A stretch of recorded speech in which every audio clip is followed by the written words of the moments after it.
నమస్కారం. ప్రస్తుతం మనతో పాటు జ్యోతిష్య హస్త సాముద్రిక నిపుణులు తాడి కేదార్నాథ్ గారు ఉన్నారు. వారితో మాట్లాడిద్దాం. నమస్కారం గురుగారు. నమస్కారం. గురుగారు, చాలా మందికి చేతి రేఖలు చూసి మహర్జాతకులు అవుతారు, ఈ రేఖ ఉంది కాబట్టి మీరు ధనవంతులు అవుతారు అనేసి అని అంటారు, అనుకున్నది సాధిస్తారు అనేసి చెప్తూ ఉంటారు. నిజంగానే అలాంటి రేఖ అనేది ఒకటి చేతిలో ఉంటుందంటారా? చేతిలో ఉంటుందండి. మహర్జాతకులు అవడం అంటే దాంట్లో మనం పరిగణలోకి తీసుకోవాల్సిన అంశాలు ఏంటంటే హస్తం యొక్క కలరు. అంటే మనం ఇది సాధారణంగా చిన్నతనంలో అంటే దాదాపు 12 సంవత్సరాలు వచ్చే వరకు చూస్తే కనుక అంటే వాళ్ళకి పిల్లలకి పరిపక్వమైనటువంటి లైన్స్ రావు. అందువల్ల 12 సంవత్సరాలు దాటిన తర్వాత చూస్తే కనుక మనకి కొన్ని విషయాలు తెలుస్తూ ఉంటాయి. హస్తం యొక్క కలర్ ఒకటి చూసుకోవాలి. హస్తం మనకి కలర్ పింక్ కానీ రెడ్డిష్ కానీ లైట్ రెడ్డిష్ కానీ ఉంటే కనుక మంచిది. మరి కొద్దిగా చామన్ షాయిగా ఉంటూ ఉంటారు, వారికి ఏంటంటే కొద్దిగా ఇటుక వర్ణం, గోధుమ వర్ణం, ఇటుక వర్ణంలో ఉంటే వారికి సరిపోతుంది. అంటే ఇక్కడ ఏమవుతుందంటే మనకి చాలామంది ఇప్పుడు ఉత్తరాది సైడ్ కానీ ఇటువంటి కొద్దిగా అటువైపు చూసిన వాళ్ళకి సాధారణంగా వాళ్ళ కలర్ని బట్టి ఇది ఉంటుంది. ఇది మన హస్తం యొక్క ఇది కలర్ కొద్దిగా నల్లగా ఉండేటువంటి వారికి అంటే చామన్ షాయి ఉండేటువంటి వారికి ఈ యొక్క హస్తం యొక్క రంగు గోధుమ వర్ణం కానీ ఇటుక వర్ణం కానీ ఉండడం మంచిది. తర్వాత ఒక అట్రాక్షన్ అనేటువంటిది కావాలి. లక్ష్మీ కళ అంటూ ఉంటాం. మన మగవారికి కానీ ఆడవారికి కానీ ఒక అట్రాక్షన్. ఇప్పుడు మనం కొంతమంది లీడర్స్ని చూసినట్లయితే వారు ఇది మాట్లాడకపోయినా అలా చూస్తే చాలు ఒక అట్రాక్షన్ ఏ విధంగా ఉంటుందో ఆ విధంగా హస్తంలో కూడా ఒక అట్రాక్షన్ అనేటువంటిది మనం అబ్జర్వ్ చేయాలి. చేసిన తర్వాత వారికి అప్పుడు ధనరేఖ అలాగే పర్వతాలు అనేటువంటివి చూడాలి. పర్వతాలు ఏంటి? ఇవి స్థానాలను మనం పర్వతాలని చెప్తూ ఉంటాం. ఇది ఇప్పుడు సపోజ్ మనకి ఫైనాన్షియల్గా వాళ్ళకి గ్రోత్ కావాలంటే పర్వతాలు బలంగా ఉండాలి. అంటే ఈ స్థానాలు అన్నమాట. ముఖ్యంగా ధనకారకుడు గురుడు అవుతూ ఉంటాడు. సాముద్రికంలో కానీ మనకి జ్యోతిష శాస్త్రంలో కానీ ఈ గురుడు బాగుండాలి. లేదంటే శుభగుర్తులు ఉండాలి. శుభగుర్తులు అంటే ఏంటి? చతురస్రాకారపు గుర్తు కానీ, ఊర్ధ్వరేఖ ఇలా పైకి వెళ్ళేటువంటి లైన్ కానీ, లేకపోతే అక్కడ కొన్ని సందర్భాల్లో అంటే గురుస్థానంలో క్రాస్ ఉండడం మంచిది మిగతా స్థానాల్లో ఉండడం కన్నా. అందువల్ల ఇక్కడ గురుస్థానంలో ఉంటే డామినేటింగ్ పవర్ కూడా ఉంటుంది. ఇలాంటి రేఖలు ఏమన్నా ఉంటే అది మంచిది. అలాగే శని స్థానం మనకి ధనరేఖ ఇక్కడి నుంచి ప్రారంభం అవుతుంది. ఇక్కడ జీవిత రేఖ క్రింది భాగం నుంచి అంటే అన్ని రేఖలు ఇది మన లైఫ్ లైన్ ఇలా క్రిందికి వస్తే ధనరేఖ మాత్రం ఇలా ఊర్ధ్వంగా పైకి వెళ్తుంది. అంటే ఏంటి?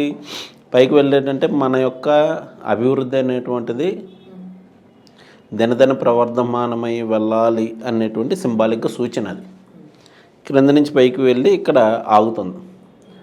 ఎప్పుడైతే ఈ మౌంట్ బాగుండి ఈ లైన్ పర్ఫెక్ట్గా ఎక్కడ బ్రేక్స్ లేకుండా కటింగ్స్ లేకుండా అలాగే బ్యాడ్ సింబల్స్ అంటే ఏంటంటే మనకి ఒక క్రాస్ కానీ గ్రిల్ కానీ ఒక ఐలాండ్ కానీ ఇటువంటి ఏమీ లేకుండా పర్ఫెక్ట్గా ఉండినట్లయితే వారికి సాధారణంగా మంచి జాతకులు అవుతారు. మంచి జాతకులు ఇంకా మహర్జాతకులకి ఇంకా టర్న్ అవ్వాలి.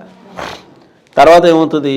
వారికి సపోర్టింగ్గా కొంతమందికి ఏమవుతుందంటే కొన్ని రేఖలు మధ్య వయసు నుంచి పుడుతూ ఉంటాయి, కొంతమందికి చిన్నతనం నుంచే ఉంటూ ఉంటాయి. దీనికి సపోర్టెడ్ రేఖలు అంటే ఈ రేఖ స్ప్లిట్ అవ్వాలన్నమాట. ఇప్పుడు ఇటు జూపిటర్ మౌంట్కి కానీ లేకపోతే కనుక ఇటు సన్ మౌంట్కి కానీ ఇలా స్ప్లిట్ అయితే కనుక వారు మహర్జాతకులు అవుతారు. లేకపోతే ఈ రేఖగా అనుకుని ఇంకొక రేఖ డెవలప్ అయ్యి అంటే ఇది బుధస్థానం అని చెప్తూ ఉంటాం.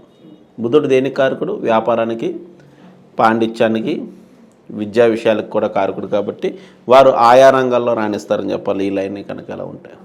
అదే ఈ రేఖ ఎలా పైకి వెళ్ళిందనుకోండి, అది కూడా మంచి విద్యాభివృద్ధికి, రవి వెలుగు అభివృద్ధికి సూచనలకి కారకుడు. అలాగే కొంతమంది గవర్నమెంట్ సెక్టార్ల అభివృద్ధికి కారకులు అనమాట. అంటే అందరికీ ధనరేఖ ఉంటుంది, అందరూ మహర్జాతకులు కాలేరు. కారణం ఏంటంటే ఇదేనమాట. వాటి యొక్క అట్రాక్షను ప్లస్ దీని యొక్క కలరు, తర్వాత ఈ రేఖలు స్ప్లిట్ అయితే కనుక ఎక్కడ బ్రేక్స్ లేకుండా పాడవకుండా అది స్ప్లిట్ అవ్వడం కానీ ఈ రేఖలకి ఆనుకుని వేరే స్థానాలకి గ్రహ స్థానాలకు కనుక ఈ రేఖలు వెళ్ళినట్లయితే ఖచ్చితంగా వారు మహర్జాతకులు అవుతారు. అలాగే ఇక్కడ మనకి దీని బ్రాస్లెట్స్ అని చెప్తూ ఉంటాం. ఫస్ట్ది హెల్త్ని తెలియజేస్తూ ఉంటుంది. 3 రేఖలు ఉంటుంటాయి. ఈ 3 రేఖలు ఫస్ట్ హెల్త్ని తెలియజేస్తే, రెండోది వెల్త్ని తెలియజేస్తుంది, మూడోది మెటీరియలిస్టిక్ లైఫ్ని తెలియజేస్తూ ఉంటుంది. ఎప్పుడైతే మనకి ఈ యొక్క సెకండ్ అండ్ థర్డ్ బాగుంది అంటే ఫస్ట్ది కంపల్సరీ బాగుండాలి. ఆరోగ్యం లేకుండా ఎన్నుండి వాళ్ళకి సుఖమే ఉంటుంది చెప్పండి. అందువల్ల ఫస్ట్ది ఎలాగ బాగుండాలి, మిగతా 2 కూడా పర్ఫెక్ట్గా ఉన్నట్లయితే అంటే బ్రాస్లెట్స్ ఇటువంటివి కూడా బాగున్నట్లయితే వారు ఖచ్చితంగా అంటే ఇప్పుడు మనకు చెప్పినటువంటి లైన్స్తో పాటు ఇది కూడా మనం అబ్జర్వ్ చేయాలి. అలాగే ఈ యొక్క ప్రమాణం కూడా బాగుండాలి. ఫింగర్స్ యొక్క ప్రమాణం బాగుండి హ్యాండ్ కనుక బాగుంటే వారు మంచి మహర్జాతకులు అయ్యేటువంటి అవకాశాలు ఉంటూ ఉంటాయి. అంటే ఏ రకంగా ఉండాలంటారు ఈ వేలు? వేలు ఏంటంటే మనకి ఇది సాధారణంగా ఒక జాతకుడు మహర్జాతకుడు అంటే పుట్టుకతో మహర్జాతకుడు అయ్యేవాడు ఒకడు, మధ్యలో అతని యొక్క తెలివితేటలు అతని యొక్క అభివృద్ధితోటి మహర్జాతకులు అయ్యేటువంటి వారు ఒకరు. అంటే ఏంటి, పుట్టుకతోటి మహర్జాతకులు అంటే వాళ్ళ తండ్రో తాతో లేకపోతే పైనుంచి ఎవరొకరు కష్టపడిన దాన్ని వీళ్ళు అనుభవించడం అనేటువంటిది పుట్టుకతో తెలియజేసేటువంటిది. అది మనకి ముందరి నుంచే తెలియజేస్తూ ఉంటుంది వారికి ఆల్రెడీ బేసికల్గా. కొంతమందికి ఏమవుతుందంటే ఇన్బిల్ట్గా లోపల ఆ లైన్స్ ఉంటూ ఉంటాయి. ఒక సర్టన్ ఏజ్ వచ్చేటప్పటికి అది పైకి ఎలివేటెడ్ అవుతూ ఉంటాయి. అలాగే తర్వాత కాలంలో మహర్జాతకులు అయ్యేటువంటి వారికి కొంతమందికి రేఖలు పుడుతూ ఉంటాయి. ఇది ప్రాక్టికల్గా నేను చాలాసార్లు అబ్జర్వ్ చేయడం జరిగింది. నెగిటివ్ ఇది మనకి పుట్టుమచ్చలు కూడా పుడుతూ ఉంటాయి. అదే అరచేతిలో పుట్టుమచ్చలు పడుతూ ఉంటాయి. కొన్ని ఏమో ఇన్ఫ్లుయెన్స్ లైన్సెస్ అంటూ ఉంటాం. అదే మనం తెలుగులో పాలనా రేఖలు అని చెప్తూ ఉంటాం. అవి వచ్చి దాన్ని బ్రేక్ చేయడం వల్ల కూడా ఇబ్బందులు ఎదుర్కొంటూ ఉంటారు. ఈ రేఖ ఎప్పుడైతే మంచిగా ఉండి ఇలా ఊర్ధముఖంగా వెళ్ళేటువంటి రేఖలు ఇవన్నీ ఉన్నట్లయితే కనుక ఇది మనం మధ్య వయసు నుంచి కదా, మధ్య వయసులో కనుక పుడుతూ ఉంటాయి. పుట్టిన వారికి మధ్య జీవితం నుంచి అంటే ఎప్పుడైతే ఆ రేఖలు ఎలివేటెడ్గా మనకు కనిపిస్తున్నాయి, ఇన్బిల్ట్గా లోపల ఉంటాయి, అది ఆ సమయం వచ్చినప్పుడు తెలుస్తూ ఉంటాయి. అలాగా వచ్చినటువంటి వారు మధ్య నుంచి మహర్జాతకులు అవుతూ ఉంటారు. వీళ్ళకి ఎప్పుడు కూడా రిస్క్ అనేటువంటిది ఉంటుంది. రిస్క్ తీసుకోవడం ఒకటి, అలాగే మంచి అడ్మినిస్ట్రేటివ్ స్కిల్స్ ఒకటి, అలాగే వీరికి ఎప్పుడు కూడా మంచి అది తెలివితేటలు జాగరూకత అనొచ్చు, ఏదైనా అవ్వచ్చు. వీటిని ఏం తెలియజేస్తూ ఉంటాయంటే మనకి అడ్మినిస్ట్రేటివ్ స్కిల్స్ అన్నీ కూడా ఇక్కడ బృహత్ త్రిభుజం అని చెప్తూ ఉంటాం మనం. ఇది బృహత్ త్రిభుజం కనుక బాగుంటాయి. ఈ త్రిభుజం అంటే ఈ రేఖతో అంటే మనకి వ్యాపార రేఖ, జీవిత రేఖ, అలాగే ఈ యొక్క శిరోరేఖ మధ్య భాగంలో ఇలాగా పెద్ద త్రిభుజం ఏర్పడితే వాళ్ళకి అడ్మినిస్ట్రేటివ్ స్కిల్స్ అభివృద్ధి అనేటువంటిది ఉంటుంది ఆటోమేటిక్గా. కొంతమందికి ఏమో చిన్న త్రిభుజాలు ఏర్పడుతూ ఉంటాయి, వాళ్ళు కొద్దిగా అభివృద్ధి తక్కువ ఉంటుంది. అలాగా చూస్తూ తర్వాత హెడ్లైన్ బాగుండాలి, నిర్ణయం అనేటువంటిది పర్ఫెక్ట్గా ఉండాలి. అలాగే ఈ ఫింగర్ ఏదైతే ఉందో ఇది మనకి ఈ లైన్ ఉంది చూసారా పైన, ఫస్ట్ కనుపు దగ్గరగా ఉండాలి. ఇది ఎప్పుడైతే మంచి వాక్చాతుర్యం, మంచి తెలివితేటలు, మంచి అభివృద్ధి అనేటువంటిది ఇస్తుంది. ఒక్కొక్కసారి ఏమవుతూ ఉంటుందంటే వాళ్ళకి రేఖలన్నీ కూడా బాగుంటాయి కానీ చిన్న చిన్న లోపాలు ఉంటాయి. ఇప్పుడు ఫర్ ఎగ్జాంపుల్ ఇలా ఉందనుకోండి, ఇలా వేలు తక్కువ ఉందనుకోండి, వీరికి ఒక పచ్చ పెట్టించాలి ఎమరాల్డ్. అంటే ఇప్పుడు అందరికీ ఒకలా ఉండాలని రూల్ లేదు. అందరూ ఇది ఎక్కువ వేలైతే మోసవాళ్ళు ఇంకెవరు ఉండరు. అందువల్ల ఏంటంటే అందరికీ ఒకలా ఉండదు. వాళ్ళ యొక్క ఇది కర్మను బట్టి వారు తీసుకున్నటువంటి జన్మను బట్టి ఇవి వస్తూ ఉంటాయి. ఇలా ఉన్నప్పుడు కొంత సరి చేసినట్లయితే వాళ్ళకి అభివృద్ధి వస్తుంది. ఇప్పుడు ఫర్ ఎగ్జాంపుల్ మనం బృహత్ త్రిభుజం చెప్పాం. ఈ త్రిభుజం చెప్పినప్పుడు ఈ లైన్ సరిగ్గా లేదనుకోండి, వారికి ఒక ఎమరాల్డ్ పెట్టిన, విష్ణు ఆరాధన చేసిన వారికి ఖచ్చితంగా పనిచేస్తూ ఉంటుంది. ఆ యొక్క ఎనర్జీ అనేటువంటిది ఫామ్ అవుతూ ఉంటుందన్నమాట. అలాగే మనం చెప్పొచ్చు. అలాగే శుక్రస్థానంలో నిలువు రేఖలు కూడా వారిని యోగ జాతకులుగా చేస్తూ ఉంటాయి. ఇలాగ మనం ఏంటంటే వారు ఏ జాతకులు వారికి మధ్య వయసు నుంచి అభివృద్ధి వస్తుందా, లేదంటే కనుక ఫస్ట్ నుంచి మహర్జాతకులుగా ఉన్నారా, ఇలావన్నీ కూడా మనం అబ్జర్వ్ చేయొచ్చు.